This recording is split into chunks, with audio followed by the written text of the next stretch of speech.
सभी को नमस्कार, जय हिंद। और मैं शुरुआत करता हूँ एक मेरी ही लिखी कुछ पंक्तियाँ हैं उनसे।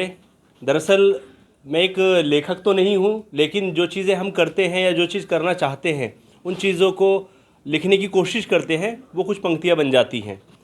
तो ये जो एक मोमेंट है, ये जो सद्भावना बढ़ाओ देश बचाओ यात्रा है, उसको लेकर के भी इसको कहा जा सकता है। काफ़ी 3-4 साल पहले लिखा था।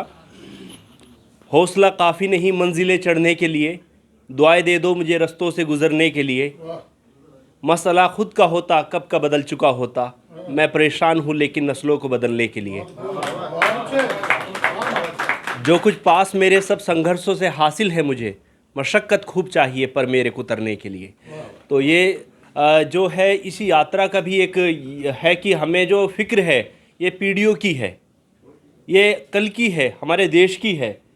कहते हैं ना, हिंदुस्तानी होने का हमारा एक ये दायित्व है, एक फ़र्ज़ है। और ये हमारे अभी तमाम ने जो ख़ास करके हमारी अप्रिसिएशन की, उसके ज़्यादा हकदार वो लोग हैं जो वहाँ पर पहुँचे। ये हमारा सौभाग्य था कि एक ऐसी यात्रा लोनी तक पहुँची जिसकी लोनी में बहुत ज़्यादा ज़रूरत थी। क्योंकि आपने देखा होगा कि लोनी को जब हमने संगठन स्टार्ट किया था वहाँ पर 2014 में, जब मैं दिल्ली यूनिवर्सिटी से पास आउट हुआ था, सर ने जैसे कि बताया, मैं उनका स्टूडेंट हूँ और काफ़ी कुछ वहाँ से मुझे मिला है सोचने का एक नज़रिया। तो जैसे ही मैं वहाँ से अपनी कॉलोनी में सोचा कि क्यों ना अपनी कॉलोनी के लिए कुछ बेहतर किया जाए। यूथ नशे में था, वहाँ नफ़रतें, हिंदू मुस्लिम फसाद कहा जाता था। जो बड़े बड़े थे उनसे ये सुना जाता था कि लोनी जो है वो बारूद के ढेर पर बसी हुई है। इस तरह की चीज़ें होती थी। ख़ास करके मैं मुस्लिम साथियों से जो अटैचमेंट था, तो उन साथियों से देखता था कि उनका भी ये होता था कि उन्हें नहीं कोई समझाने वाला होता था, अवेयर करने वाला होता था। शब बारात की रात को अगर जो यूथ हम देखते थे कि सड़कों पर अगर जो गलत तरीके की हरकतें करते थे, तो मेरे साथी भी इसमें शामिल होते थे, लेकिन उसकी वजह से उनके चालान कट जाया करते थे। तो फिर मैं उनको समझाया करता था कि अगर हम इस चीज़ को ना करके और हम बेहतर चीज़ों को करें तो हमारी अप्रिसिएशन भी होगी और हमें फ़ायदा भी होगा। हमने शुरुआत इसी चीज़ से की। हमने शुरुआत टेररिज्म के ख़िलाफ़ विरोध करके की, ताकि लोगों को पता लगे कि मुस्लिम फेवर नहीं करता इस चीज़ का। तो जब जो यूथ कभी शब बारात की रात को दिल्ली की सड़कों पे हुआ करते थे, जब उन्हें 2014-15 में अलग अलग चौक चौराहों पर उन्हें खड़ा कर दिया गया एक टीम बना करके कि आप यहाँ पर समझाएंगे, हमने प्रशासन को कहा पीछे रहेंगे, हम आगे रहेंगे। और जब इस चीज़ में हमारे साथी जो कि मोस्टली मुस्लिम थे ये चीज़ की, तो इसका मैसेज जो था वो देश भर में बहुत अच्छा गया। उसमें जो है हमारी मुहिम के हिसाब से दूसरे लोगों ने भी कोशिश करना शुरू कर दिया, और हमें बड़ी खुशी है इस चीज़ की कि ये काफ़ी चीज़ें सुधार में आ चुकी हैं।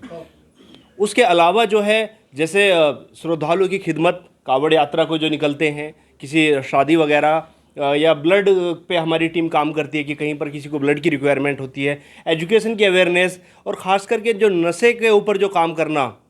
नशा जो मैंने देखा है, मेरे करीब से ही कई साथियों को मैंने देखा है कि वो सही से जवानी की दहलीज पर भी नहीं पहुँचे थे और नशे से वो ख़त्म हो गए। तो उनको उनके एक्सपीरियंस बताए, उनको समझाया। काफ़ी साथी बचे हैं उस चीज़ से जो बहुत आगे तक जा चुके थे। जब उनको बचे, आज वो इतना ज़्यादा मतलब हमारे लिए हर जगह तैयार रहते हैं। तो ये नशा जो है ये हकीकत में हमारे देश को बहुत ज़्यादा कमज़ोर कर रहा है। तो अगर वो यूथ जो है अगर सही डायरेक्शन में काम करे तो वो बहुत फ़ायदा पहुंचा सकता है देश को। जो साथी कल तक प्रशासन से असहज रहते थे, उनको ये लगता था कि प्रशासन जो है वो हमें सिर्फ टारगेट करता है। जब प्रशासन उन्हें प्रशस्ति पत्र देकर के सम्मानित उनके कार्यों के लिए किया रहा था, तो इस समन्वय को बनाने का हमें बड़ा फ़ख्र महसूस हुआ कि हमने ये चीज़ की कि प्रशासन के बीच में, आम आवाम के बीच में, यूथ के बीच में कोई अब दूरी नहीं रही। इसी तरीके का एक मार्च जो है 2019 में निकाला था, जब अंकल जी, सुशील खन्ना अंकल जी वहाँ मौजूद थे। काफ़ी दूर दूर से लोग शामिल हुए थे, नेपाल तक से लोग शामिल हुए थे। उसमें भी नफ़रत के खिलाफ़ जब हमने एक मार्च निकाला था वहाँ पर, तो हिंदू, मुस्लिम, सिख, ईसाई, बौद्ध, जैन जब तमाम, और वो तो आगे रहे थे और तमाम इंटेलेक्चुअल टीचर, प्रोफेसर, एडवोकेट्स जब पीछे रहे थे, बड़ा मैसेज उस चीज़ का भी बहुत शानदार गया था। और ऊपर वाले ने हमसे कोविड के दौरान बहुत अच्छा काम लिया था, ख़ास करके जब 2020 में लोगों को राशन वगैरह की ज़रूरत पड़ी, सब ने उसमें बहुत दूर तक अप्रिसिएशन हुई। लेकिन जब 2021 में ऑक्सीजन की ज़रूरत रही, इसको हम ज़्यादा अच्छी अचीवमेंट इसलिए मानते हैं कि ऑक्सीजन के लिए देश भर में बड़ी परेशानी थी। वहाँ पर एक एक सिलेंडर के लिए जहाँ पर दिक्कत हो रही थी, जहाँ पर मौजूदा विधायक ने ये कहा था कि ये ऑक्सीजन प्लांट को कोई स्टार्ट नहीं करा सकता, तब हमने उस पर एफर्ट करके, जब हमने उस पर फाइट करके, या हमने अब आवाज़ को बुलंद करके, जब वो ऑक्सीजन प्लांट स्टार्ट हो गया, और जब जहाँ एक एक सिलेंडर के लिए जद्दोजहद करनी पड़ रही थी, वहाँ जब डेली के 600 सिलेंडर मिलना शुरू हो गए थे, तो उस पर हमें ये हुआ कि हाँ, हमने अपनी ज़िंदगी में कुछ किया है। लेकिन आखिर में जो चीज़ हमने की, और हम किस तरीके से अपनी चीज़ों पर कंटिन्यू काम कर सके, उसके लिए किताब को लिखा, ताकि किताब में ये रहे हमारा कि हमें भी खुद से आंख मिलाने वाले रहे कि हाँ, हम इस लक्ष्य को लेकर के स्टार्ट हुए थे, हम भटके ना।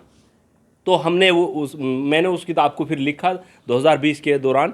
तो अब जो हमारे पास जब ये यात्रा पहुंची थी इतने बड़े मकसद पे, ऐसे ऐसे ज़िम्मेदार बुजुर्ग, इनका जो अनुभव है वो उन तमाम युवाओं के बीच में पहुंचा जो 5-7 साल से उस चीज़ पर, ज़मीन पर काम कर रहे थे। 2015 से जो अलग अलग वार्ड स्तर पर काम कर रहे थे, तो इनका जो तजुर्बा जो उन तक पहुंचा, तो वो हमारे लिए बड़ी अचीवमेंट थी। और मैं फिर से दोबारा से सभी का मैं शुक्रिया अदा करना चाहता हूं कि आप लोग यहाँ पर शामिल हुए, और इंशाल्लाह किसी अच्छे मौके पर फिर दोबारा आपकी मौजूदगी चाहेंगे।